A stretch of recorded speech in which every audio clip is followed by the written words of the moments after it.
بسم اللہ الرحمن الرحیم۔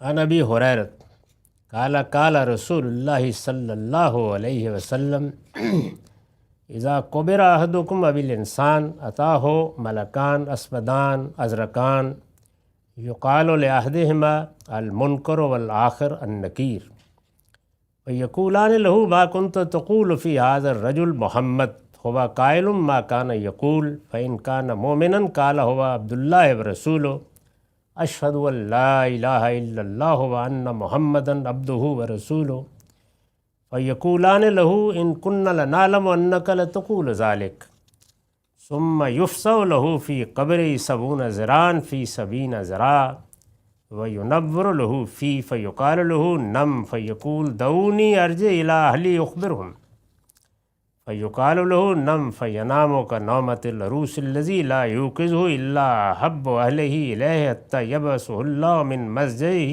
ذلك وإن كان منافقا قال لا أدري كنت أسمع الناس يقولون شيئا فكنت أقوله فيقولان له إن كنا لنعلم أنك تقول ذلك ثم يقال للأرض التئمي عليه وتلتئم عليه حتى تختلف فيها أضلاع فلا يزال معذبا حتى يبعثه الله من مسجده ذلك۔ یہ روایت صحیح ابن حبان سے لی گئی ہے، رقم ہے 3117۔ میں عرض کر چکا ہوں کہ یہ عذاب قبر کی روایتوں کا باب ہے۔ بنیادی بات میں نے ابتدا میں عرض کر دی کہ عذاب قبر کا معاملہ یہ سب روایتیں بالکل واضح کر دیں گی، انہی لوگوں سے متعلق ہے جن پر اللہ کے رسولوں نے براہ راست اتمام حجت کیا اور اس کے بعد انہوں نے ان کا انکار کر دیا۔ تو جس طرح ان پر دنیا میں عذاب آتا ہے، اسی طریقے سے یہی معاملہ ان کے ساتھ برزخ میں بھی جاری رہتا ہے۔ تو قبر کا لفظ بول کر چونکہ ہم وہیں دفن کرتے ہیں، اس سے ان کی وہ برزخ کی زندگی ہی مراد ہے کہ وہاں ان کے ساتھ کیا معاملہ ہوتا ہے۔ یہ روایت ابو ہریرہ رضی اللہ عنہ سے ہے۔ وہ کہتے ہیں کہ رسول اللہ صلی اللہ علیہ وسلم نے فرمایا، جب کسی انسان کو یا فرمایا کہ تم میں سے کسی شخص کو دفنا دیا جاتا ہے تو اس کے پاس 2 فرشتے آتے ہیں، یعنی تدفین کے فوراً بعد، نیلے سیاہ رنگ کے، جن میں سے ایک کو منکر اور دوسرے کو نکیر کہا جاتا ہے۔ وہ دونوں اس سے پوچھتے ہیں، یہ پہلے عرض کیا جا چکا ہے کہ رسالت مآب صلی اللہ علیہ وسلم نے جو آپ کے اس وقت مخاطبین تھے ان کے بارے میں یہ تصحیح کی تھی اور یہ بتایا تھا کہ مجھے اگرچہ غلط فہمی رہی لیکن اللہ تعالیٰ نے بتا دیا ہے کہ ان لوگوں کو قبر میں اس صورتحال سے سابقہ پیش آئے گا۔ وہ دونوں اس سے پوچھتے ہیں، تم اس شخص یعنی رسالت مآب صلی اللہ علیہ وسلم کی صورت ممثل کر کے سامنے آ جاتی ہے، چونکہ وہ دیکھ چکے تھے، آپ کو جانتے تھے، تو ان سے پوچھا جاتا ہے کہ تم اس شخص یعنی محمد صلی اللہ علیہ وسلم کے بارے میں کیا رائے رکھتے تھے؟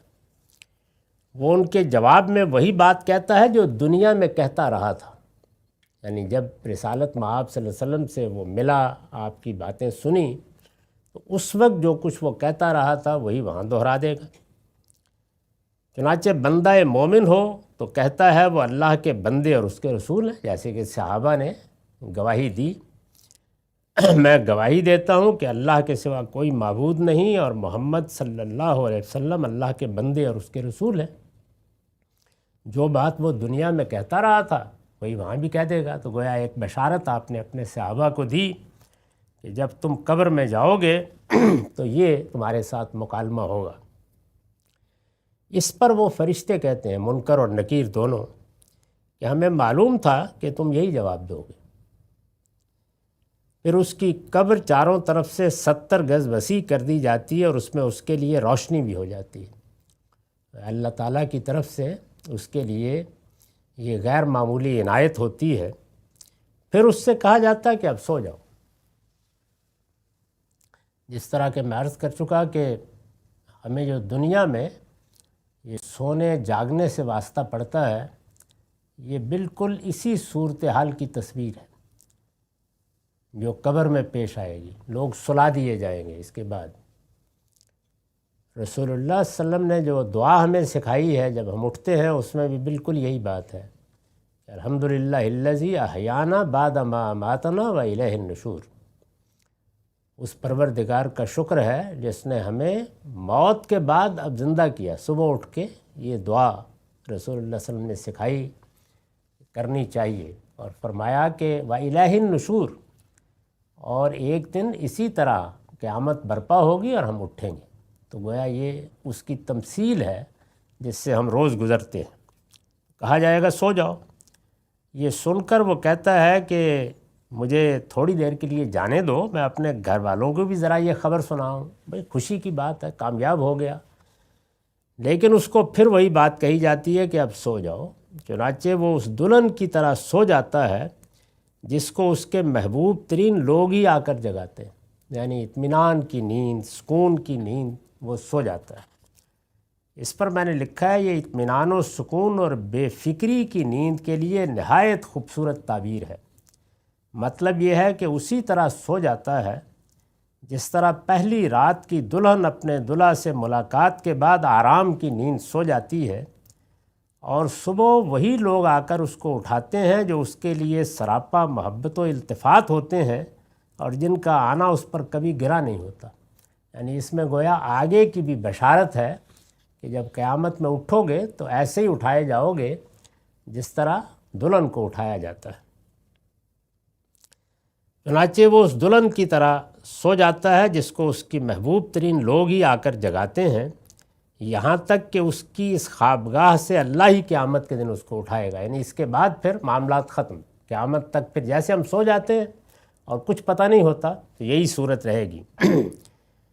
اسی طرح وہ اگر منافق ہو تو ان کے جواب میں کہتا ہے، یعنی یہ تو معاملہ ان کا تھا. تو یہاں زیر بحث اصل میں مسلمانوں کی جماعت ہے جو حضور پر ایمان لائی، اور ان میں کچھ منافق بھی تھے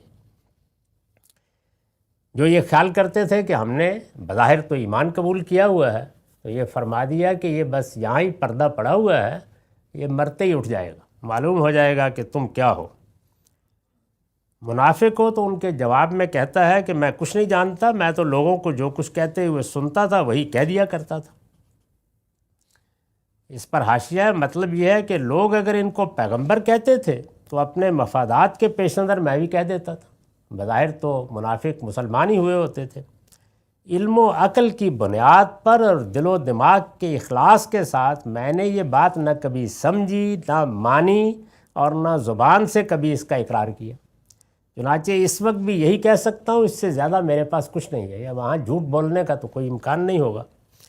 تو وہ کہے گا کہ بس میں تو جو لوگ کہہ دیتے تھے وہی میں بھی کہہ دیتا تھا. اس پر فرشتے کہتے ہیں ہمیں معلوم تھا کہ تم یہی جواب دو گے. پھر زمین کو حکم دیا جاتا ہے کہ اس کو دبوچ لے. سو وہ اس طرح اس کو دبوچ لیتی ہے کہ اس کی پسلیاں تک ایک دوسرے میں داخل ہو جاتی ہیں. منافقین کا یہی انجام قرآن میں بیان ہوا ہے. میں ان آیات کے بارے میں بتا چکا ہوں جو سورہ توبہ میں ہے، اور جس میں یہ بتایا گیا ہے کہ تمہارے لیے 2 مرتبہ کا عذاب ہے. یہاں بھی ہوگا، برزخ میں بھی ہوگا، اس کے بعد قیامت میں.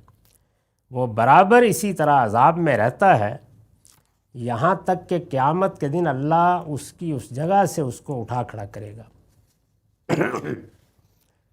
یہ اسی طرح کے احساس کا بیان ہے جس سے بعض اوقات ہم خواب میں بھی دوچار ہو جاتے ہیں. اس سے یہ لازم نہیں آتا کہ سب کچھ اسی جسم کے ساتھ ہو رہا ہوتا ہے جس کو زمین میں دفن کیا جاتا ہے یا راکھ بنا کر دریاؤں میں بہا دیا جاتا ہے. یعنی اس کا احساس بالکل وہی ہوگا جیسے کہ خواب میں ہمارا احساس ہوتا ہے.